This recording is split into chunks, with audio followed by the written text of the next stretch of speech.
I'm thinking of investing in real estate. Should I sell or keep my house? Moving forward with the Decker team. Moving forward together with the Decker team. Well, we're excited to welcome you to another episode of Life's Inside Track. I'm Yetta Decker. This dude's Ken Decker, and we're with an amazing guest who's actually client Suzan Hart that's thinking about, should she rent her house out? Should she sell the house she has? Should she buy another house? What should she do? She's ready to invest, she thinks. And now we're going to explore that and let you in on the conversation, because on Life's Inside Track, we share techniques, thoughts, tips, and tools, and even tactics and strategies that we all need. We all deserve, you, I, everyone, to turn our house into home where our families thrive and we live the best life possible, even when it's an investment property. Cool. So, Suzanne, that's a great question. And you could do both. Okay. Or it depends. It depends on a lot of factors like your financing, your ability to own two properties or not.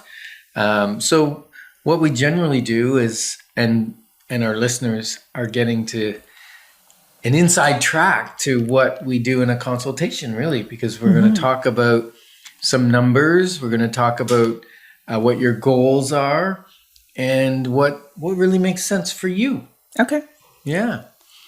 The first thing that you just said, which I think is a question that everybody ought to be asking themselves right now, if you're thinking about investing and you probably already own a home. So often it takes the person that already has the house, that's already chosen that real estate is an asset that they want to hold, and they live in it. And then they're saying, like Suzanne is, well, now it's time to let that make some money for me. Yeah, absolutely. Like that was my first thought was I have this home, I live in it, and I run a business out of it, but there's more it could do for me.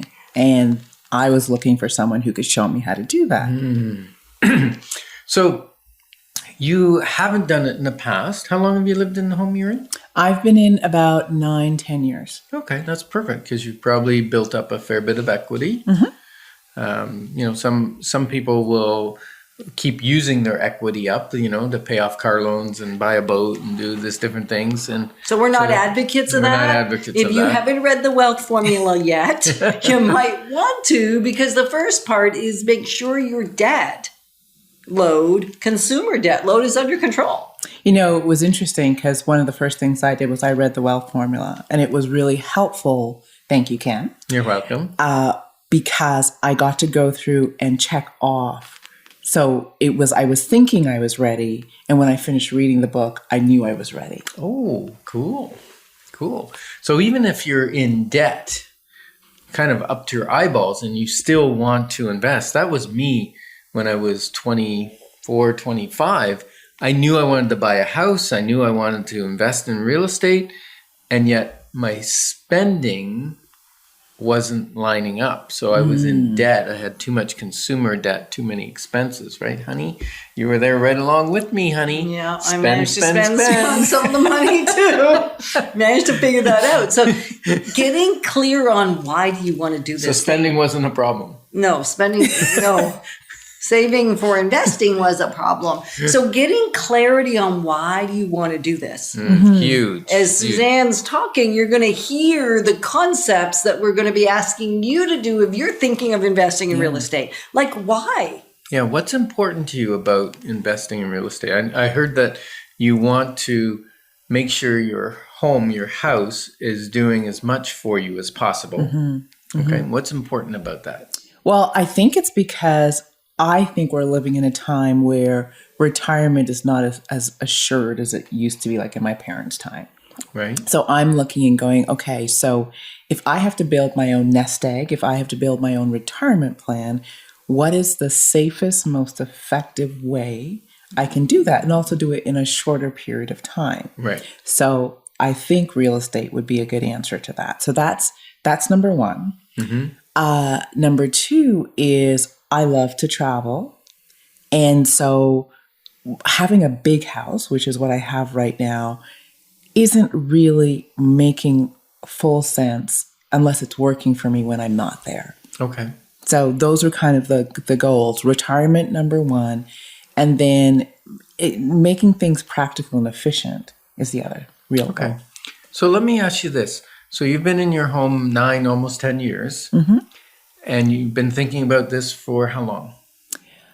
I've been actually, when I bought, my end goal was to continue to buy. It was kind of like the bigger picture. Okay.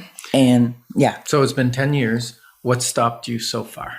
Well, two things. One was I wanted to have no consumer debt. I wanted to have some savings. And then I think the main thing that was stopping me was I was looking for someone who could guide me, but who had also done it and who was also able to teach me. And every person I really talked to wanted to sell me something, but they weren't selling me something in the context of a bigger plan. And I knew I had a bigger plan. So I didn't just want to buy. I wanted to buy with a goal, an end goal in mind. Then I met Ken and Yetta Decker. Yay. It's interesting you use the word guide because that's actually our theme for this month. And all our shows will be based on the theme of finding a guide in a certain area in your life. So that's beautiful. And so now you believe you found the right guide? Yeah, I believe so. Okay.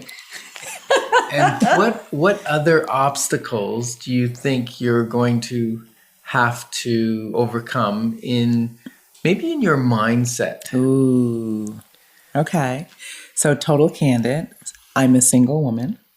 And I think there's a part of me that stopped by the fear of doing it by myself, right? So you make all the decisions by yourself, but also, and particularly after we've gone through this tumultuous time where we've gone through COVID, things have been shutting down.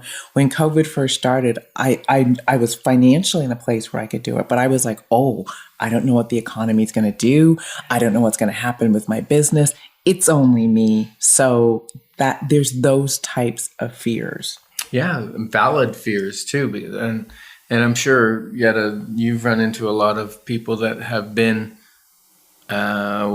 surprised at what the real estate market has done during this uncertain time of 1.5 2 years. Disbelief, really. Disbelief, yeah. Like, I know we sold some properties thinking, oh, the world's ending. We need to bunker down, put some cash away, and in retrospect, we go, ooh, we lost a couple $100,000 because we jumped the gun. Well, hindsight is 20/20. If we only knew, right? Yeah, exactly. So that's great. So being a single woman, I think it's twofold, right? When you're a single person, whether it's a woman or a man, you don't have someone else to bounce your ideas off of, that kind of check and balance.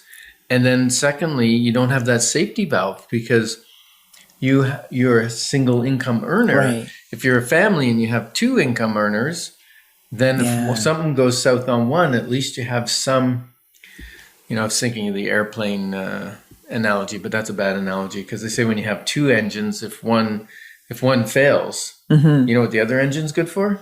I have no idea. It takes you to the crash site. Oh dear. It's still very hard to fly a plane. So it's designed for 2 engines. So there are some relationships like that. Actually. There are. And I think the point is that even if there is 2 incomes, unless you're doing it with wisdom, how you're figuring out the money, it doesn't actually give you any more security. So it's almost like a false security because often when there are 2 incomes, they're living on 2 incomes. Oh. Yeah, 100% of 2 incomes. And when one income drops, you're still having a crash landing. Well, that's good to know.